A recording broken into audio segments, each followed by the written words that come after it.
I know that you wanted to discuss your experience of EMDR when we did some EMDR. Is there any particular experience that you're asking about? Yeah, I didn't know much about EMDR before Yes. having it. The only thing that I knew was it was something to do with your eyes, and it was something to do with transferring unprocessed stuff to become processed. Okay. That's about as much. I didn't know how it did. How it did it. I didn't know what it were involved, um, and I didn't know whether it was successful or whether it was one of those gimmick kind of things. But I guess as you know, I'm a very, very compliant person and will not question anything anybody tells me. So if somebody says, oh, this might help or this is a good idea, I'll go with it and won't question. I think everybody else knows better. Mm. In this, that's got me into some difficulty Yes. throughout my life and has been very unhelpful. But this time it was really, really helpful in that we discussed what it might be used for, what it might help me with. And at that time I was I've experienced it all through my life, but what I found very distressing was what I refer to as flashbacks. Don't know if there'll be a technical term for what flashbacks are, so I don't know if but what I refer to as flashbacks are memories that I have which are both visual, auditory, and sensations that come up spontaneously, and then will just go. So it feels like a long time, but it's practically seconds. So it might be for me that I get, or that I did get, an image of when I was being sexually abused as a child. So I'd be back in the room, and I wouldn't be overseeing it or seeing it like I'm watching a television program. I would literally be back looking at it through my eyes and experiencing it again. And so there was that kind of flashback that I had. There were flashbacks where I could feel somebody behind me, even though when there was nobody there. I could feel that I was being touched in certain places, and I could feel certain fabrics against certain areas of my skin, which seemed very, very real. But just an instant, just to shrug off and like that sort of like made me jump, made me frightened, made me flinch, sort of thing. But they'd go very quickly. But I would have them spontaneously and with no pattern, no triggers, or what I was aware of, no nothing. Some of them I didn't link them with what happened when I was little. Some of them I just shrugged off. Yeah. But some of them were a clear, like certain fabrics. I could feel certain fabrics and stuff against the lower back, my lower back and stuff like that, which were a clear link and a memory that was repeating. I think the other one that you haven't mentioned is why we did the EMDR as well, is because of a permanency of a feeling in your throat. Yeah. Yeah. I felt like I was choking all the time, which was linked with one of the acts that happened when I was little. And it's been a long-term one, and it's been the most prevalent one. To say that's the one that I don't want to talk about or I'll leave to the end, that was the most prevalent one and the most disturbing one, and I didn't link it for many years. I didn't link it. Don't you want to talk about that? Yeah, I do. Yeah. It's just because you said you're very compliant. So, yeah. But do you want to talk about that? Because I think it's helpful for me and other people, because I didn't have any idea that was linked with the abuse whatsoever. Yeah. Until we started exploring the feeling, and it was the most prevalent flashback issue. I didn't know it was a flashback, I just felt it was a feeling. And over the years I've even been to the doctors to say, look, I'm choking, there's something stuck in my throat, there's some, I can't swallow, I can't, and even I can remember going as a teen, going and going, there's something wrong with my throat. I didn't understand it till we started exploring my past and that kind of thing. And so when I had EMDR and you said it could help with these things about processing and that kind of thing, or like, yeah, I'll just have a go, do as I'm told, give it a go. And to be fair, didn't think it'd do any difference because to be fair, other treatments that I've had that people said would help me haven't helped me at all. They've probably damaged me and been very unhelpful. So I was a bit, well, I'll do it and I'll do as I'm told, but I'm not expecting much from it. And therefore... Did you feel that I was telling you to have EMDR? Or was I suggesting that you have EMDR? You were suggesting, but I take that as being told. Oh, yes. Okay. And it, you know, at that time, I'm different now. We're talking a few years ago when I had the EMDR, but then, oh yeah, if you'd have told me to jump on one leg and said that would help me, I'd have done it. Yes. I didn't question anything. And even stuff that made me worse and made my mental health decline, I'd still do because a doctor had told me to do it, sort of thing. I didn't think I knew any better. So... Why? Because I had no value on my thoughts or who I was or my opinions. I believed, and I believed from a very young age, everybody knows better than me, and I need to do as I'm told. 1, so that I don't get hurt. 2, because I want to fit in and I don't want to be seen as being awkward. I've always been seen as being awkward as a child and at home. And I've just felt that other people know better than me, particularly if they've got a title like a doctor. Equally with a title or a doctor, what you're saying is that you're compliant and you're doing as you're told. So is everyone else. If even when you get a label as a professional, you're doing what you were told. Yeah, because who's told you? The books, the tutor. Everybody's told you something, told you a piece of information you didn't know before. So when you're saying, well, I just do as I'm told because somebody knows better, it's like, no, they don't know better. They're doing as they were told. It doesn't mean what we're told is right or true. It just means that, you know, some people deemed it as working. That works, or that works, or this works. People's opinions change all the time, as you said. You know, that the different debates, like the one that you've just told me about, is if you're in therapy for a long time and it's the therapist's fault, and people say, you know, but ultimately that links into EMDR as well, because you know, flashbacks and things like that with post-traumatic stress disorder, and that's what you was dealing with. But for some people, they're so far in their egoic fantasy of wanting the world to change for them that it's like this childhood fantasy that I'll be okay when everybody else changes and makes me okay. If only they stop doing that, then I'll be okay. And so it's for the individual to understand that, no, that's not going to work. The world isn't going to change. It was like this before you arrived. It's going to be like this when you leave. So it's being able for that individual, and in therapy we work on autonomy. So we're not here to push you to get well.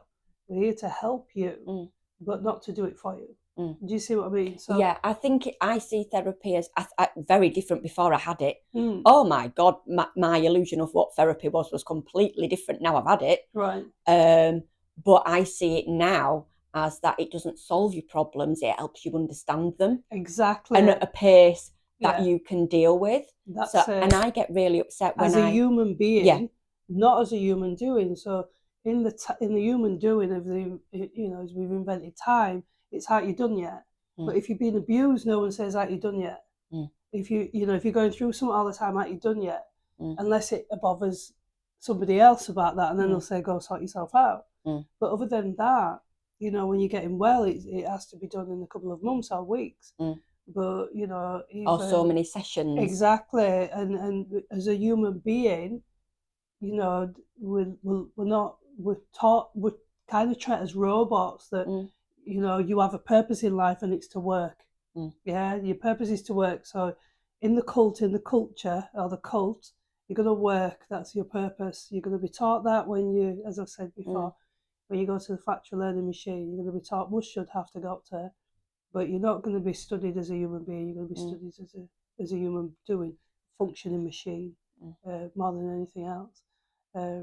So then people have opinions on this, and this, and it's like, well, some people can be okay in a few sessions, and some people aren't.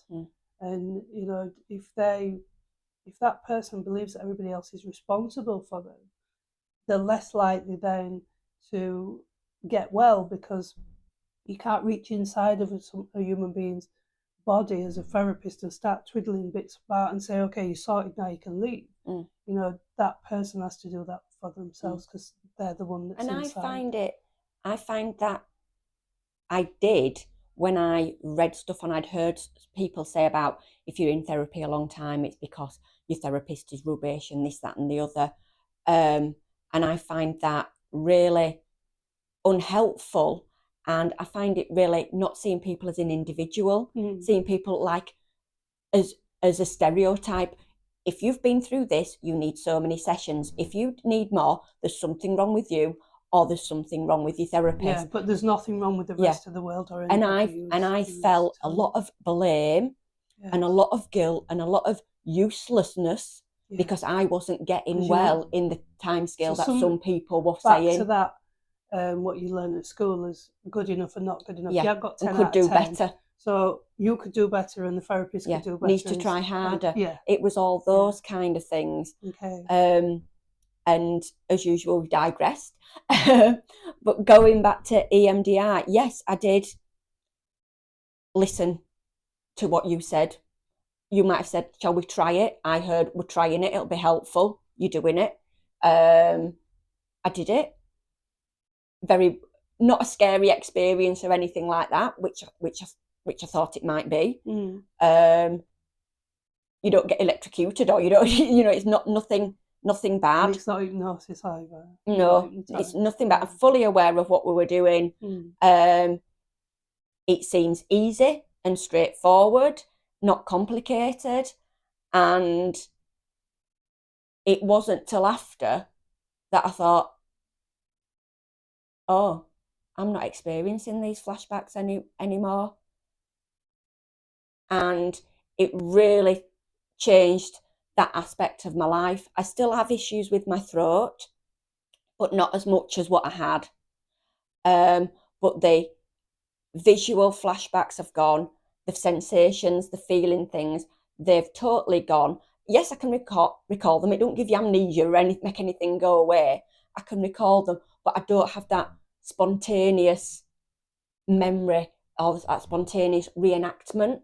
So what like happened, I did, as you asked the question in EMDR, and the reason why I say it's your responsibility is because you're totally in control. So it's about something happened in your life, and what we do is we hold a grudge to that something that happened in our life. But what happens? The body naturally wants to go into its own equilibrium. So, say for instance, somebody's been abused. What can happen is that at that point they might disassociate. When they disassociate, they'll tell you that they're disassociated, but they rarely speak about holding on to that bit. The bit that we usually hold on to, although that's there, the bit that we usually hold on to is the trauma itself of what somebody's done.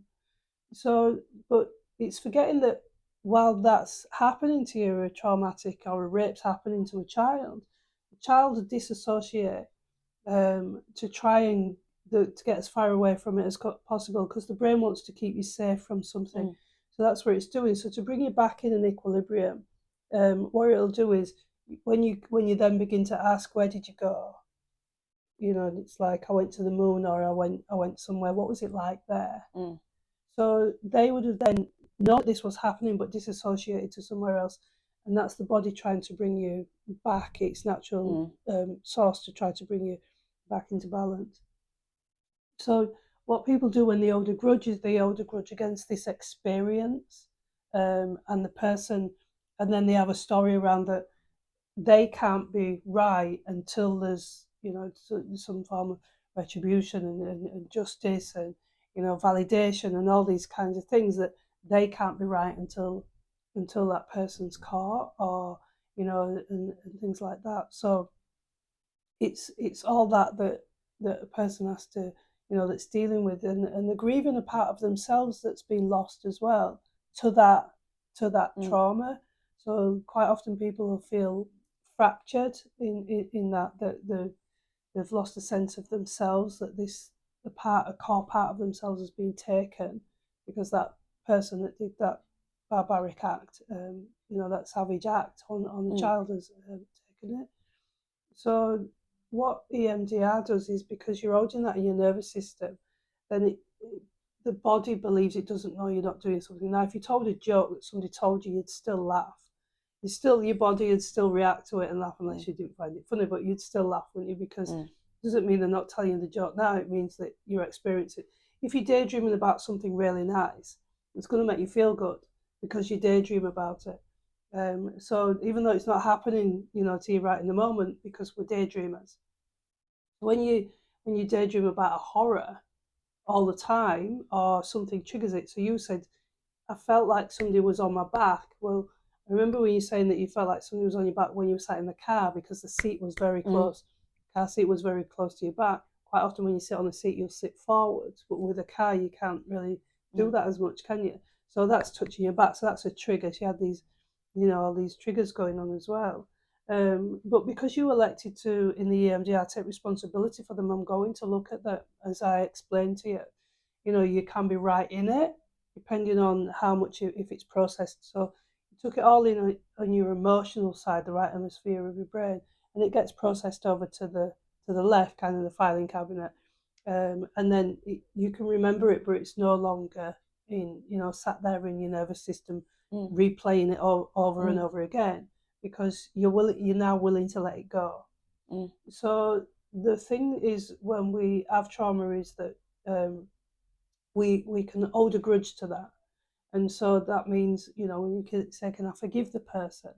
And no, I'm not going to forgive them because they did that. And it's like, forgiveness isn't letting them off the hook.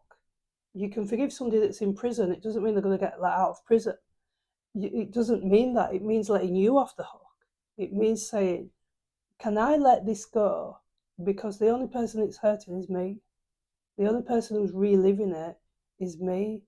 Because if I accept that human beings are good and evil, we're told falsely that we always should be good and we should be kind and we should be nice. And then within that judgment, we start judging ourselves and each other. So we start battling it within our own mind. I shouldn't have said that. I shouldn't have done that. I did that wrong. Do you see what I mean? Or she shouldn't have done that. Or they shouldn't have done that. Or they shouldn't be doing that. Well, they did. And it's that where when we face these things are in our world and they happened, and if I hold a grudge to it, what's the purpose of that? You see what I mean? So you're not in your equilibrium. Your body wants to bring you back. It's like karma. If you get over cocky, something will happen in your life to bring you back down. You know, to be a bit humble, because you know that's how it goes.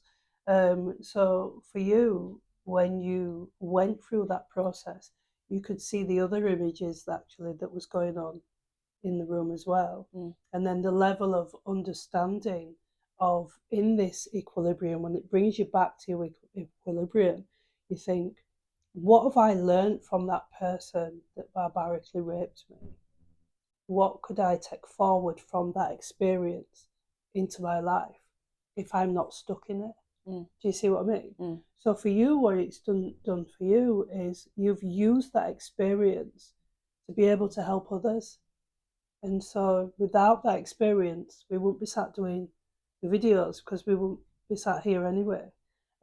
So, and you know, your interest in be more interested in yourself then, that wasn't the only abusive experience you've had in your life, but it helped you to understand them. It helped you to understand that although the perpetrator did something, barbaric to you, to wonder what happened to him for him to become like that, for him to have an evil like that then. Do you see what I mean? So when you have a level of understanding, not to let them off the hook. What you're saying is you let them off the hook, but not in a way where you say it's okay what he did. It's like you're not saying it's okay what somebody's doing, but you're saying if I have a level of understanding of why they did it, then what does that do? That will bring it back to an equilibrium, and the horror will be, level with that, but it won't be as powerful as that. So that's what it does. It brings you back.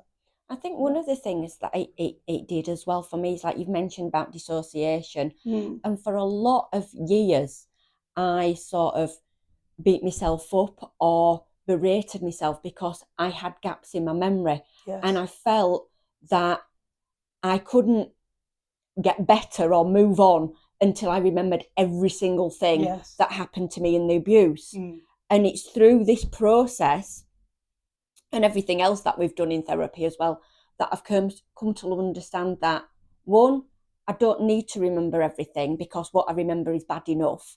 And two, that not remembering was my body's way of saying, I'm looking after you, sort of thing. So rather than beating myself up because I can't remember something, I'm more understanding and compassionate and say, my brain went somewhere to protect me about what was happening. Yeah. I might be able to, I can remember the colour of the wallpaper. I can remember certain aspects of the room, really focus on them. But it's like, well, why can I remember that in so much detail, but yet I can't remember what happened after that? I can remember this so much and then it goes blank. And I did berate myself and think that I couldn't move on until I remembered everything, where that's changed now. And the other bit, what we never discussed, what we looked at as well, is the fact that he had a nice side to him as well.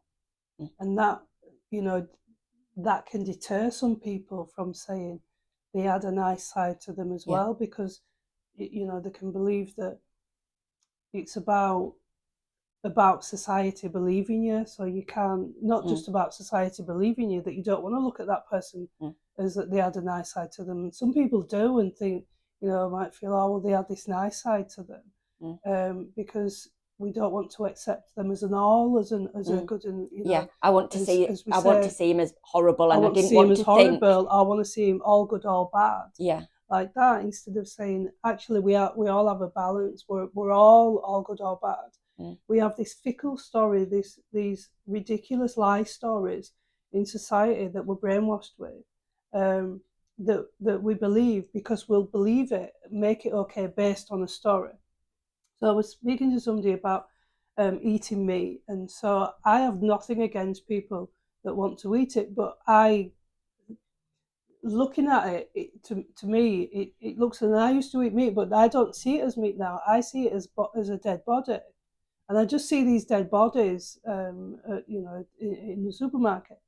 This is on, when you're watching these murder shows on TV, and it talks, and it's, the bodies were mutated, and all these kind of things, and they chopped them up, and it's like, oh, it's terrible. And they chop the legs off, and they chop the head off, and it's like, but that's what you do with the bodies in the supermarket, and you eat them. They're still dead bodies. So it's that where, when you start to see things, you start to see, we have one story where it's okay to do it to that body, but not to that one, because it's a different shape, or it might not, do you see what I mean? And then it's the same as murder, and it's like, well, murder's wrong. So it's like degrees of hot and cold and degrees of right and wrong that we determine. But these degrees, the degree of hot and cold determines on our feelings of it, but it's still kind of, of a clean line, really, of both. But what gets entangled is, if you kill someone, then it's against the law, and you shouldn't do it, and you're a murderer. And then so are the people that kill the people for killing someone. Mm. They're murderers. Mm. You see what I mean? Or if you're a member of the armed forces, you can kill people. You're not a murderer. You know, you've served your country. You can get a badge. It depends on the story. Do you see what I mean? Mm. And then the other one is that, you know, but if you do it and you don't work for it, just so it's like that. It's like a level of understanding where it's one rule for one, another for another. The other one is coercive control. And there's a coercive control where if a partner coercively controls you or somebody coercively controls you, it's against the law, it's illegal. And yet we're all coercively controlled. We're forced to do things. We're forced to pay our taxes. And if we don't, there will be a consequence. And that is coercive. That is we're controlled by the government, or, you know, so it's like this. It's like we are all coercively controlled, but it's because it's okay because because they're doing it, and it's not. It's like we accepting that good and evil between, because if you're arguing to be good all the time inside your head, or criticizing yourself inside your head, you've got a little war going on with your ego. Your ego's got a war going on, yeah, because it's being taught something and you're going against the humanness. And so we, you know, quite often when people want to meet somebody, they'll do a list and they're all nice. They have to be all this. If they're not all this on the list, I can't accept them because I need them to be all good. And it's like, but are you all good? Or do you have bits of both? And it's when you can accept that. I'm not saying certain behaviours are acceptable. You draw a boundary to them. But it's looking at the world with an equilibrium, and then you'll have more peace in yourself. So when you have a war going on inside of your head, then you're going to have a war going on inside of your family, and then you're going to have a war going on inside of your town, and then you see a war going on, and it's like, yeah, because this is what human beings do. And we can all say it's terrible, and we can also, you know, it's this and it's this and it's this, and it's like both sides are fighting for a cause that they believe in their story, just as, you know, paying tax is good, but we're controlled to do it. We're not asked, we're not given a choice. We are told, we are ordered to pay it. And so that's the difference. Do you see what I mean? Yeah. So there are all these rules that are quite fickle, and they don't fit for everybody, because depending on what your story is. So one can say that, you know, the people have been learning about the royals and things like that, and, you know, behind slavery and theft and everything else. And they can say, oh, but that's okay. But when you look at Hitler, it's not. And they're both doing the same thing or similar things. But, you know, they just have a different story. And so it's like, you know, he ordered it direct, but it doesn't mean that you know, that one's better than the other because he's Hitler and the other one isn't. So does that give you a level of understanding of you? Yeah. Yeah, it does. So what questions do you have from that? I think some of the things you've said I do struggle with, particularly about seeing him that he did have a good side, and part of me thinks, well, did he really, or was that grooming, or did I fall for that? Was I manipulated? And that kind of thing, because I'm very reluctant to actually admit that he did have a good side. And equally grooming as well. Yeah, and I think as well, that's one of the issues where it's come about me not trusting my own opinion, because my own opinion of him was, he's okay to be around, because at first he was, and then he started sexually abusing me. So it's like I fell, or I've grown up thinking, you can't trust your own opinion because it'll get you into trouble. It'll get you into situations that you like, because I trusted him at first and it got me into the situation. So I think, didn't everybody around you though? How could you learn to, you know, if everybody around you that was adults, you know, their opinion or their judgment, how could you blame yourself for yours? I don't know, you try and fit, you work out and you just fit things in that fit in with yours, don't you? It's that confirmation bias. You look for things that fit in with That fit what your you're narrative, thinking. yeah. Okay. And so you disregard everything else. Yeah. You know, I was saying it.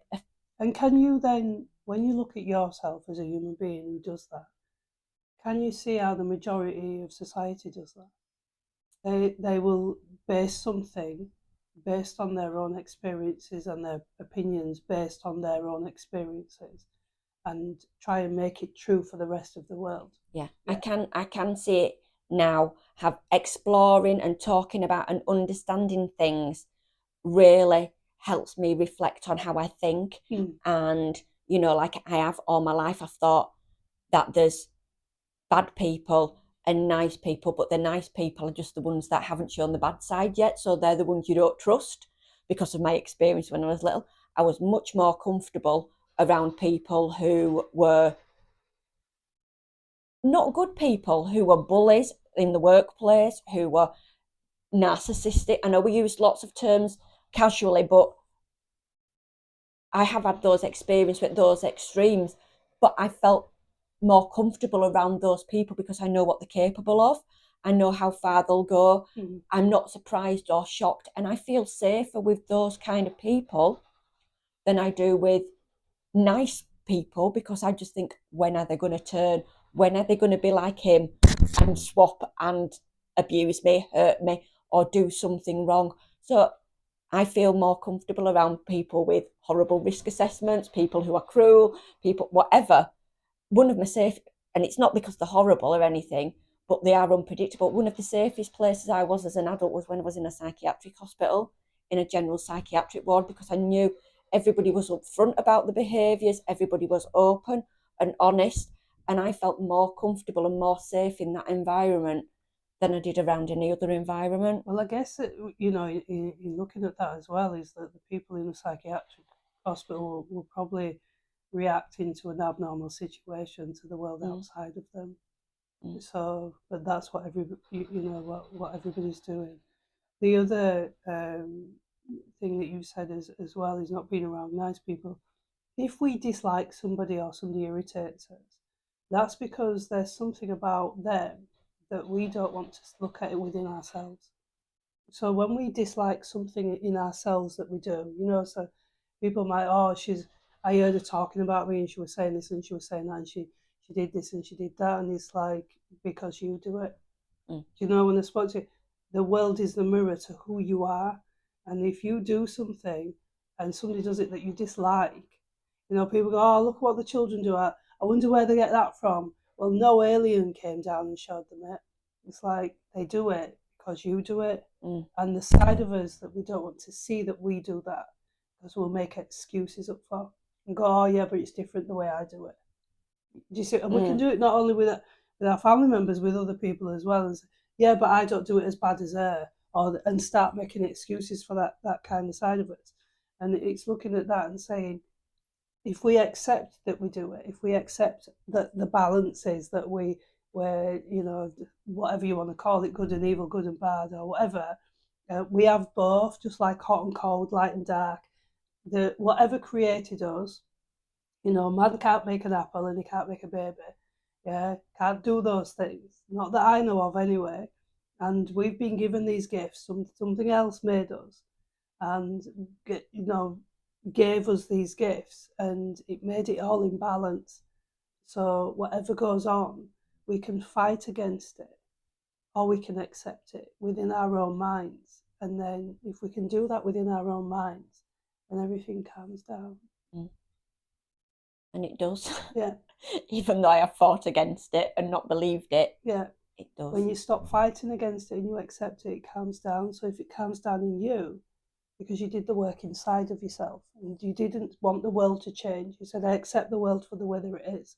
And whatever disturbs me about this world, I'm going to work on inside of me, because these are scars inside of me. Yeah. And if I do that, then inside of me calms down. And then if the next person did that, inside of them would calm down. And the next person would do you see what I mean? Then it like knocks it off, starts knocking it off. But it's like, it's just a fight. There's always a drama going on out there.